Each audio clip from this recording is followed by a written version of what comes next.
পোনপ্ৰথমে আমাৰ চেনেলৰ প্ৰতিগৰাকী দৰ্শকক বাপতি সাহোন বহাগ বিহুৰ ওলগ যাচিলো। এই বহাগৰ ৰঙে আপোনাৰ আৰু আপোনাৰ পৰিয়াললৈ অজস্ৰ ৰং কঢ়িয়াই আনিব বুলি আমি ভগৱানৰ ওচৰত প্ৰাৰ্থনা জনাইছো। প্ৰিয় দৰ্শক, আপুনি যদি বাস্তুশাস্ত্ৰ বা জ্যোতিষশাস্ত্ৰ বিশ্বাস কৰে তেন্তে আজিৰ ভিডিঅ'টো আপোনাৰ আৰু আপোনাৰ পৰিয়ালৰ বাবে খুবেই জৰুৰী ভিডিঅ'। কাৰণ আজিৰ ভিডিঅ'টোৱে আপোনাক বহুত বিপদৰ পৰা ৰক্ষা কৰিব। অসমীয়া নতুন বৰ্ষৰ আৰম্ভণিৰ পৰাই আপোনাৰ জীৱনে এটা নতুন গতি ল'বলৈ গৈ আছে। বছৰটো আপোনাৰ কিদৰে পাৰ হ'ব, বছৰটোত আপুনি কি কি ক্ষেত্ৰত সাৱধানতা বজাই চলিব লাগিব, এই বৰ্ষত আপোনাৰ আয় কিমান হ'ব আৰু ব্যয় কিমান হ'ব, আপোনাৰ বা আপোনাৰ ঘৰখনলৈ কি কি বিপদ অহাৰ আশংকা আছে, আপুনি কোনবোৰ কথাত সাৱধান হৈ নিজৰ লগতে ঘৰখনক সকলো বিপদৰ পৰা বচাই ৰাখিব পাৰিব, কোনকেইটা ৰাশিৰ জাতক জাতিকাৰ জীৱন পহিলা বহাগৰ দিনটোৰ পৰাই সলনি হ'বলৈ গৈ আছে, কোনকেইটা ৰাশিৰ লোকে এই বছৰত কি কি পৰিৱৰ্তন দেখিবলৈ পাব, কোনকেইটা ৰাশিৰ জাতক জাতিকাৰ জীৱনলৈ বিপদ অহাৰ আশংকা আছে, কোনকেইটা ৰাশিয়ে কি কি সাৱধানতা অৱলম্বন কৰিব লাগিব ইত্যাদি সকলো কথা বাস্তুশাস্ত্ৰ আৰু জ্যোতিষশাস্ত্ৰৰ আধাৰত আমি আপোনাৰ বাবে আজি আগবঢ়াই দিম।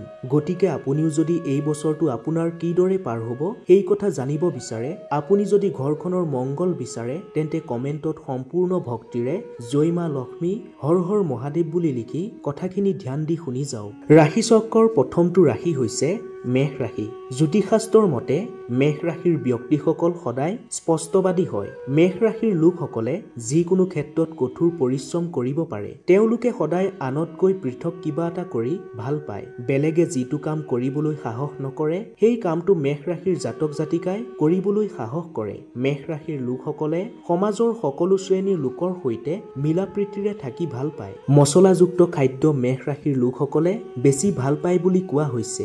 এই ৰাশিৰ লোকসকলে হাঁহি আনন্দৰে থাকি ভাল পায়। তেওঁলোকে মনত যিটো ভাবে সেইটো কৰিবলৈ সকলো প্ৰকাৰে চেষ্টা কৰে। অলপতে কেতিয়াও হাৰ মানিব নোখোজে। মেষ ৰাশিৰ জাতক জাতিকাসকলে ভগৱান বা ঈশ্বৰক বহুত বিশ্বাস কৰে। এই ৰাশিৰ লোকসকলৰ আটাইতকৈ ভাল গুণটো হৈছে তেওঁলোকে আনক সহায় কৰি ভাল পায়। পহিলা বহাগৰ দিনটোৰ পৰাই মেষ ৰাশিৰ জাতক জাতিকাৰ জীৱনলৈ এক সাংঘাতিক পৰিৱৰ্তন আহিব বুলি জ্যোতিষশাস্ত্ৰই প্ৰকাশ কৰিছে।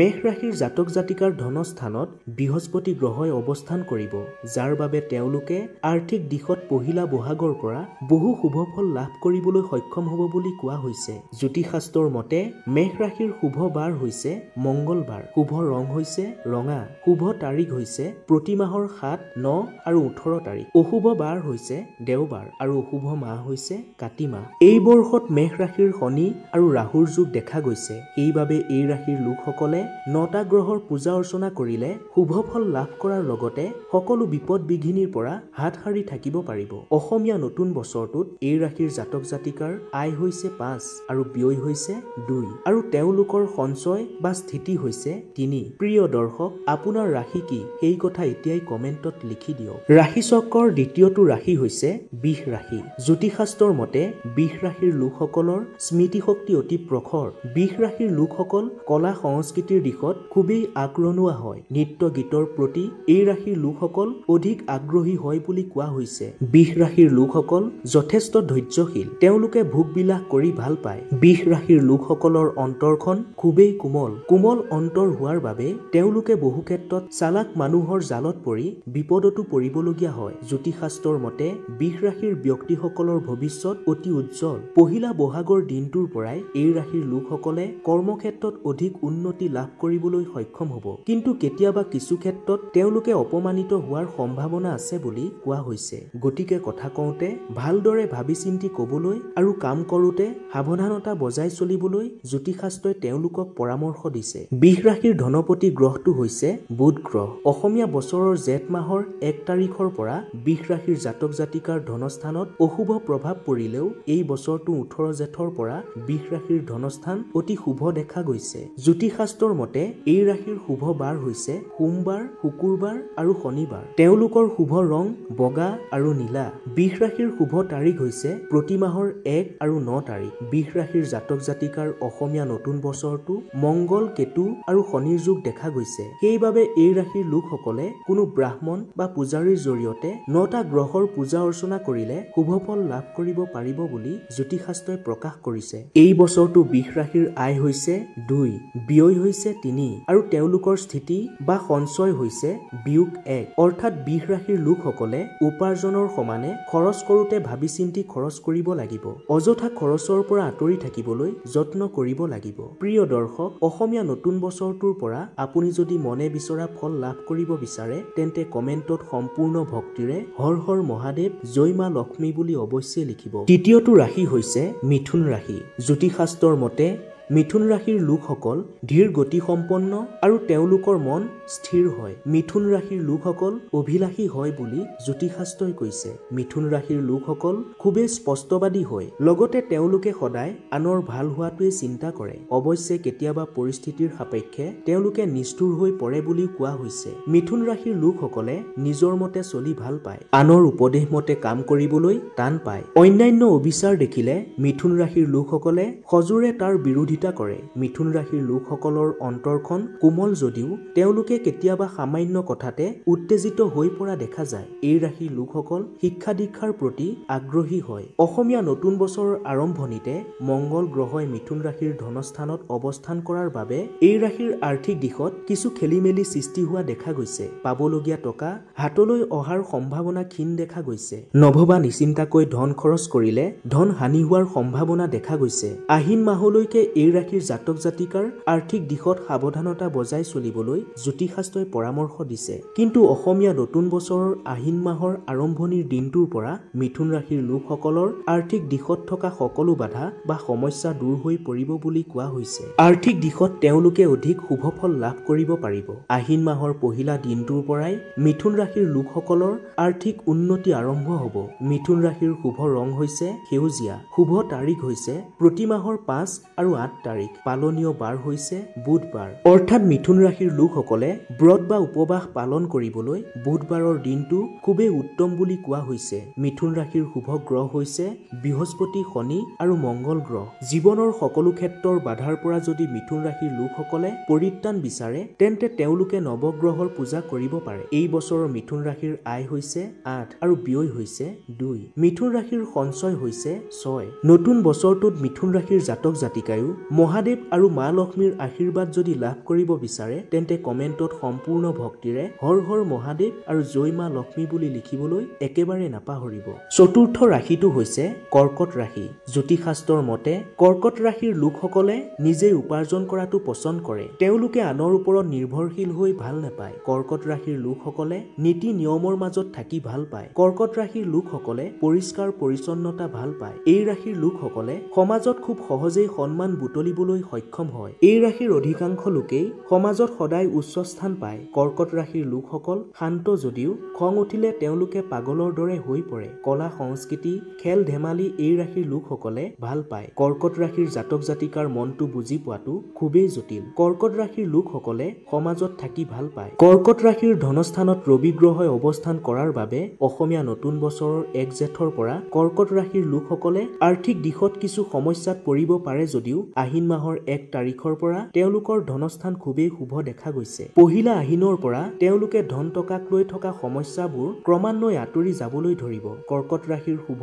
বাৰ হৈছে সোমবাৰ। শুভ ৰং হৈছে বগা আৰু গুলপীয়া। শুভ তাৰিখ হৈছে প্ৰতি মাহৰ 2 আৰু 7 তাৰিখ। এই বছৰৰ কৰ্কট ৰাশিৰ অশুভ গ্ৰহ হৈছে মংগল, কেতু আৰু শনি গ্ৰহ। গ্ৰহ দোষৰ পৰা পৰিত্ৰাণৰ বাবে কৰ্কট ৰাশিৰ লোকসকলক 9টা গ্ৰহৰ পূজা কৰিবলৈ জ্যোতিষশাস্ত্ৰবিদে পৰামৰ্শ দিছে। নৱগ্ৰহৰ পূজা কৰিলে গ্ৰহ দোষ, কাল দোষ দূৰ হ'ব, পৰিয়ালৰ মংগল হ'ব। এইবাৰ কৰ্কট ৰাশিৰ আয় হৈছে 2 আৰু ব্যয় হৈছে 2। অৰ্থাৎ কৰ্কট ৰাশিৰ লোকসকলৰ উপাৰ্জন যিমান হ'ব খৰচো সিমানেই হ'ব।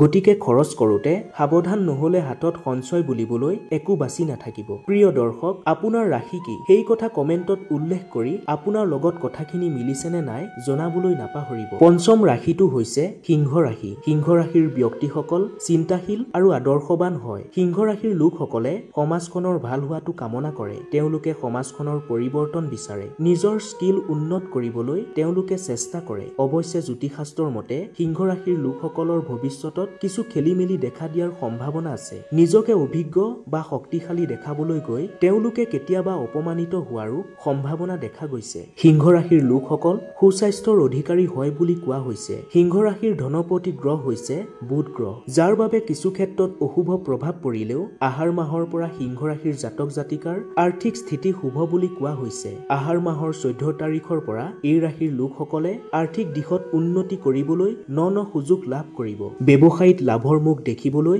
আৰম্ভ কৰিব। সিংহ ৰাশিৰ অশুভ ৰং হৈছে ৰঙা আৰু হালধীয়া। শুভ বাৰ হৈছে মংগলবাৰ, দেওবাৰ আৰু বৃহস্পতিবাৰ। সিংহ ৰাশিৰ এই বছৰটোত অশুভ গ্ৰহ হৈছে শনি। সেইবাবে এই ৰাশিৰ জাতক জাতিকাক শনি দশাৰ পৰা পৰিত্ৰাণ পাবলৈ নৱগ্ৰহৰ পূজা কৰিবলৈ জ্যোতিষ শাস্ত্ৰবিদে পৰামৰ্শ দিছে। নৱগ্ৰহ সন্তুষ্ট হলে সিংহ ৰাশিৰ জাতক জাতিকাৰ জীৱনৰ পৰা শনিৰ অশুভ দশা আঁতৰি যাব। সিংহ ৰাশিৰ এইবাৰ আয় হৈছে 11 আৰু ব্যয় হৈছে 1। সিংহ ৰাশিৰ সঞ্চয় বা স্থিতি হৈছে 10, অৰ্থাৎ আপোনাৰ হাতত ভাল ধনৰাশিৰ সঞ্চয় হৈ থকাৰ সম্ভাৱনা আছে। প্ৰিয় দৰ্শক, আপুনি যদি মহাদেৱ আৰু মা লক্ষ্মীৰ কৃপা লাভ কৰিব বিচাৰে তেন্তে কমেণ্টত হৰ হৰ মহাদেৱ আৰু জয় মা লক্ষ্মী বুলি লিখিবলৈ নাপাহৰিব। 6 নম্বৰ ৰাশিটো হৈছে কন্যা ৰাশি। কন্যা ৰাশিৰ লোকসকল সহজ সৰল আৰু তেওঁলোকৰ অন্তৰখন খুবেই পবিত্ৰ। কন্যা ৰাশিৰ লোকসকলে সকলোৰে সৈতে মিলাপ্ৰীতিৰে থাকি ভাল পায়। চাকৰিতকৈও ব্যৱসায় প্ৰতিহে তেওঁলোকে বেছি আগ্ৰহী হোৱা দেখা যায়। কন্যা ৰাশিৰ লোকসকল লাজকীয়া স্বভাৱৰ আৰু তেওঁলোক অলপ ভয়াতুৰ হয়। কন্যা ৰাশিৰ লোকসকলে আৰামত থাকি ভাল পায়। কন্যা ৰাশিৰ ধনপতি গ্ৰহ হৈছে শুক্ৰ। জ্যোতিষশাস্ত্ৰৰ মতে এই বছৰৰ আৰম্ভণিৰ সময়ছোৱাত কন্যা ৰাশিৰ ভাগ্যস্থানত বৃহস্পতি গ্ৰহই অৱস্থান কৰাৰ বাবে এই ৰাশিৰ লোকসকলে বেপাৰ বাণিজ্যত প্ৰচুৰ পৰিমাণে ধন লাভ কৰিবলৈ সক্ষম হ'ব। পঞ্জিকা অনুসৰি অহা 28 বহাগৰ পৰা কন্যা ৰাশিৰ ভাগ্যস্থান কিছু অশুভ দেখা গৈছে যদিও অহা আহিন মাহৰ 17 তাৰিখৰ পৰা ভাল দিনৰ আগমন ঘটিব বুলি কোৱা হৈছে। জ্যোতিষশাস্ত্ৰৰ মতে কন্যা ৰাশিৰ অশুভ বাৰ হৈছে বুধবাৰ আৰু অশুভ ৰং হৈছে হালধীয়া। শুভ তাৰিখ হৈছে প্ৰতি মাহৰ 3, 5 আৰু 14 তাৰিখ। অসমীয়া নতুন বছৰটোত কন্যা ৰাশিৰ ওপৰত ৰাহু কেতু আৰু মংগল গ্ৰহৰ অশুভ যোগ দেখা গৈছে। গতিকে এই ৰাশিৰ জাতক জাতিকাকো নৱগ্ৰহৰ পূজা কৰিবলৈ পৰামৰ্শ দিয়া হৈছে। 9টা গ্ৰহৰ পূজা কৰিলে ৰাহু কেতু আৰু মংগল গ্ৰহৰ সকলো অশুভ প্ৰভাৱ আঁতৰি যাব বুলি কোৱা হৈছে। এই বছৰৰ কন্যা ৰাশিৰ আয় হৈছে 8 আৰু ব্যয় হৈছে 2। কন্যা ৰাশিৰ সঞ্চয় বা স্থিতি হৈছে 6। আপোনাৰো যদি কন্যা ৰাশি, আপুনিও যদি সকলো গ্ৰহৰ বেয়া প্ৰভাৱৰ পৰা মুক্ত হ'ব বিচাৰে তেন্তে কমেণ্টত সম্পূৰ্ণ ভক্তিৰে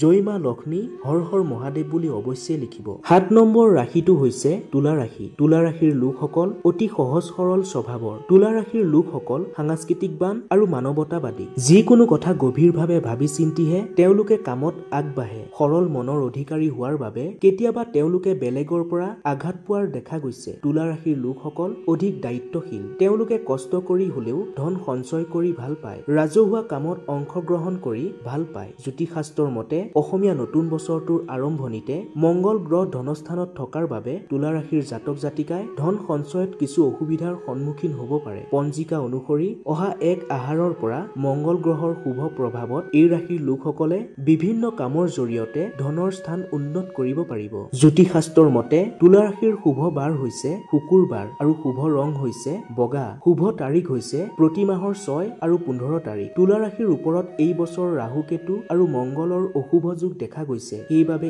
এই ৰাশিৰ লোকসকলকো গ্ৰহৰ অশুভ প্ৰভাৱৰ পৰা ৰক্ষা পাবলৈ ঘৰত নৱগ্ৰহ পূজা কৰিবলৈ পৰামৰ্শ দিয়া হৈছে। তুলা ৰাশিৰ আয় হৈছে 2 আৰু ব্যয় হৈছে 3। তুলা ৰাশিৰ সঞ্চয় বা স্থিতি হৈছে বিয়োগ 1, অৰ্থাৎ টকা খৰচ কৰোতে তুলা ৰাশিৰ লোকসকলে খুব ভাবি চিন্তিহে খৰচ কৰিব লাগিব। 8 নম্বৰ ৰাশিটো হৈছে বৃশ্চিক ৰাশি। বৃশ্চিক ৰাশিৰ ব্যক্তিসকল আত্মনিৰ্ভৰশীল আৰু কৰ্মদক্ষ বুলি জ্যোতিষশাস্ত্ৰই প্ৰকাশ কৰিছে। বৃশ্চিক ৰাশিৰ লোকসকলে সদায় নিজৰ কাম কাজ যুক্তিৰে চাই লয় আৰু তাৰ পিছতহে কিবা নিৰ্ণয় লয়। বৃশ্চিক ৰাশিৰ জাতক জাতিকাই ৰাইজৰ সেৱা কৰি ভাল পায়। বৃশ্চিক ৰাশিৰ ব্যক্তিসকল যথেষ্ট শান্তিৰ প্ৰিয়। টকা খৰচৰ ক্ষেত্ৰত অসাৱধানতাৰ বাবে বৃশ্চিক ৰাশিৰ লোকসকলে বহু ক্ষেত্ৰত সমস্যাত পৰাও দেখা যায়। বৃশ্চিক ৰাশিৰ ধনপ্ৰতি গ্ৰহ হৈছে বৃহস্পতি, যাৰ বাবে অসমীয়া নতুন বছৰৰ আৰম্ভণিৰ পৰাই বৃশ্চিক ৰাশিৰ ধনস্থান অতি শুভ হোৱা দেখা যায়। পঞ্জিকা অনুসৰি 28 বহাগৰ পৰা বৃশ্চিক ৰাশিৰ ধনস্থান অশুভ হ'ব যদিও 17 আহিনৰ পৰা তেওঁলোকৰ ধনস্থান পুনৰ শুভ হ'ব বুলি কোৱা হৈছে। বৃশ্চিক ৰাশিৰ শুভ বাৰ হৈছে মঙ্গলবাৰ, শুভ ৰং হৈছে ৰঙা আৰু শুভ তাৰিখ হৈছে প্ৰতি মাহৰ 9 আৰু 8 তাৰিখ। এই বৰ্ষত বৃশ্চিক ৰাশিৰ ওপৰত মঙ্গল আৰু ৰাহুৰ অশুভ যোগ দেখা গৈছে। গতিকে বৃশ্চিক ৰাশিৰ লোকসকলৰ মঙ্গল আৰু ৰাহুৰ অশুভ প্ৰভাৱৰ পৰা বাচিবলৈ ঘৰত ব্ৰাহ্মণ বা পূজাৰীৰ দ্বাৰা পূজাপাঠ কৰিবলৈ কোৱা হৈছে। বৃশ্চিক ৰাশিৰ এই বছৰৰ আয় হৈছে 5 আৰু ব্যয় হৈছে 2। অৰ্থাৎ এই ৰাশিৰ লোকসকলে ভাবি চিন্তি খৰচ কৰিলে ধন সঞ্চয় কৰিব পাৰিব। প্ৰিয় দৰ্শক, আপোনাৰ ৰাশি কি? যদি আপুনিও এই গ্ৰহৰ অশুভ প্ৰভাৱৰ পৰা বাচিব বিচাৰে তেন্তে কমেণ্টত আপোনাৰ আৰাধ্য দেৱী দেৱতাৰ নাম উল্লেখ কৰক। 9 নম্বৰ ৰাশিটো হৈছে ধনু ৰাশি। ধনু ৰাশিৰ ব্যক্তিসকলক ধনুৰ দৰে শক্তিশালী বুলি কোৱা হৈছে। তেওঁলোক সদায় সুৰক্ষিত হৈ থাকে আৰু তেওঁলোকৰ নাম যশ চাৰিওফালে বিয়পি থাকে। এই লোকসকল স্বভাৱত শান্তিপ্ৰিয় আৰু তেওঁলোক সূক্ষ্ম দৃষ্টি সম্পন্ন। এই ৰাশিৰ লোকসকলে সদায় নিজক বেছি গুৰুত্ব দিব জানে। তেওঁলোকে প্ৰথমে নিজৰ কাম কৰি লোৱাৰ পিছতহে আনৰ কথা চিন্তা কৰে। জ্যোতিষশাস্ত্ৰবিদৰ মতে ধনু ৰাশিৰ জাতক জাতিকাই নিজেই নিজৰ ভাগ্য উদয় কৰিব পাৰে। পঞ্জিকা অনুসৰি ধনু ৰাশিৰ ধনপতি গ্ৰহ হৈছে শনি। শনি গ্ৰহৰ অশুভ প্ৰভাৱত এই বছৰ এই ৰাশিৰ লোকসকলে প্ৰচুৰ পৰিমাণে ধন উপাৰ্জন কৰাৰ সম্ভাৱনা আছে। ধনু ৰাশিৰ শুভ বাৰ হৈছে বৃহস্পতি আৰু সোমবাৰ। ধনু ৰাশিৰ অশুভ ৰং হৈছে হালধীয়া। শুভ তাৰিখ হৈছে প্ৰতি মাহৰ 3 আৰু 9 তাৰিখ। অসমীয়া নতুন বছৰটোত ধনু ৰাশিৰ অশুভ গ্ৰহ হৈছে বুধ, বৃহস্পতি, মঙ্গল আৰু কেতু। 9টা গ্ৰহৰ পূজা কৰিলে ধনু ৰাশিৰ জাতক জাতিকাই গ্ৰহৰ অশুভ প্ৰভাৱৰ পৰা পৰিত্ৰাণ পাব পাৰিব। ধনু ৰাশিৰ এইবাৰৰ আয় হৈছে 11 আৰু ব্যয় হৈছে 2। ধনু ৰাশিৰ সঞ্চয় বা স্থিতি হৈছে 9। অৰ্থাৎ এইবাৰ ধনু ৰাশিৰ ধনস্থান অতি শুভ বুলি কোৱা হৈছে। 10ম ৰাশিটো হৈছে মকৰ ৰাশি। মকৰ ৰাশিৰ লোকসকল খুবেই চিন্তাশীল হয়। তেওঁলোক জ্ঞানী আৰু বুদ্ধিমান হয়। মকৰ ৰাশিৰ জাতক জাতিকাৰ ধৈৰ্য শক্তি বহুত বেছি। মকৰ ৰাশিৰ লোকসকলে কঠোৰ পৰিশ্ৰম কৰিবলৈ ভয় নকৰে। কিন্তু মকৰ ৰাশিৰ লোকসকলে অপমানলৈ ভয় কৰে। অযথা বিবাদ বা যুক্তি তৰ্কৰ পৰা তেওঁলোকে আঁতৰি থাকিবলৈ পছন্দ কৰে। মকৰ ৰাশিৰ লোকসকলে এই বছৰত স্বাস্থ্যজনিত কিছু সমস্যাৰ সন্মুখীন হ'বলগীয়া হ'ব পাৰে। মকৰ ৰাশিৰ ধনপ্ৰতি গ্ৰহ হৈছে শনি। সেইবাবে এই ৰাশিৰ লোকসকলে বেপাৰ বাণিজ্যত আগবাঢ়োতে কিছু বিলম্ব হয়। কিন্তু ৰাজ সাহায্যৰে তেওঁলোকে ধনস্থান উন্নত কৰিব পাৰিব বুলি কোৱা হৈছে। মকৰ ৰাশিৰ শুভ বাৰ হৈছে শুকুৰবাৰ আৰু শনিবাৰ। তেওঁলোকৰ শুভ ৰং হৈছে কজলা।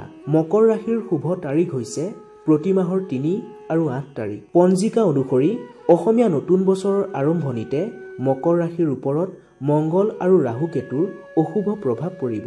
গতিকে এই অশুভ প্ৰভাৱৰ পৰা নৱগ্ৰহৰ বা 9টা গ্ৰহৰ পূজা অৰ্চনা কৰাটো মকৰ ৰাশিৰ লোকসকলৰ বাবে অতিকৈ প্ৰয়োজন বুলি কোৱা হৈছে। প্ৰিয় দৰ্শক, আপোনাৰ যদি ধনু ৰাশি, আপোনাৰো যদি মকৰ ৰাশি, তেন্তে কমেণ্টত হৰ হৰ মহাদেৱ, জয় মা লক্ষ্মী বুলি অৱশ্যেই লিখিব। 11 ৰাশিটো হৈছে কুম্ভ ৰাশি। কুম্ভ ৰাশিৰ ব্যক্তিসকল কিছু লাজুকীয়া স্বভাৱৰ হয়, কিন্তু তেওঁলোকে খুবেই শক্তিশালী হয়। এই ৰাশিৰ লোকসকল গভীৰ চিন্তাশীল আৰু বৌদ্ধিক হয়। কুম্ভ ৰাশিৰ লোকসকলে আনৰ উপকাৰ কৰি ভাল পায়। কুম্ভ ৰাশিৰ জাতক জাতিকাৰ এই বছৰটো অনুকূলভাৱে পাৰ হ'ব বুলি কোৱা হৈছে। প্ৰেম আৰু ৰোমাঞ্চ বৃদ্ধি হোৱাৰ সম্ভাৱনা আছে। বছৰৰ শেষৰ ফালে মানসিক চাপ বৃদ্ধিও হ'ব পাৰে। ইয়াৰ উপৰিও এই বছৰটোত নিজৰ জীৱনসংগীৰ স্বাস্থ্যৰ যত্ন লোৱাটো আপোনাৰ বাবে অতি জৰুৰী। নতুন বছৰৰ আৰম্ভণি সময়খিনিত আপুনি বা আপোনাৰ পৰিয়ালৰ কোনো সদস্যৰ স্বাস্থ্যজনিত সমস্যাৰ সন্মুখীন হোৱাৰ সম্ভাৱনা আছে। গতিকে স্বাস্থ্যক লৈ সাৱধানতা অৱলম্বন কৰাটো অতি প্ৰয়োজন।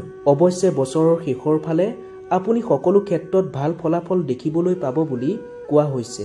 কুম্ভ ৰাশিৰ অধিপতি গ্ৰহ হৈছে বৃহস্পতি। সেইবাবে কুম্ভ ৰাশিৰ লোকসকলৰ ধনস্থান অতি শুভ। অহা 28 বহাগৰ পৰা কুম্ভ ৰাশিৰ ধনস্থান অধিক উন্নত হ'ব বুলি কোৱা হৈছে। কুম্ভ ৰাশিৰ শুভ বাৰ হৈছে শুকুৰবাৰ আৰু শনিবাৰ। অশুভ ৰং হৈছে আৰু নীলা।